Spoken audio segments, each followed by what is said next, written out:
Promise Mkwananzi munomuziva ndiye former spokesperson wemutungamiriri weMen opposition munyika yeZimbabwe vanozonshamisa auya akataura mashoko anoona kuti aiwa Promise Mkwananzi haabvi pashoko rake, haabvi paajenda yake yekuti aiwa ada kubvisa Zanu-PF nevarakashi vake vese. Saipinda mumashoko atachisirwa panapa naPromise Mkwananzi ona achitsika madziro achiti no to Zanu-PF, no to 2030, not to subscriber, ulike, utina on the bell icon. Tipinda pahendo pake anyora achiti, we are the citizens who are giving life to the constitution.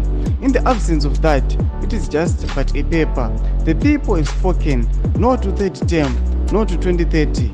Of course, Varakashi will try to ridicule our vision, our victory, so that citizens continue to doubt themselves and to doubt their agency and their prominent contribution, leading to Mnangagwa abandoning his ill-conceived aspiration to tamper with the constitution. Ours is a citizen-centered struggle. Every victory, big or small, is a victory of the citizen and an incremental progress towards ultimate change. Ndo mashoko anosiwa panapa naPromise Mkwananzi achiti aiwa isu movement yedu is a citizen-centered, ndema citizens ese for the citizens, hapana pengazova against the citizens. Achiti aiwa tisinoita zvido zvevanhu, tinofamba neconstitution, toda kubvisa varakashi vese, toda kubvisa Zanu-PF, toda kumisa 2030. Tudze mafungiro enyu muri kudiva pamusoro pemashoko ake pina comment section medu. Subscribe, kulike, and turn on the bell icon.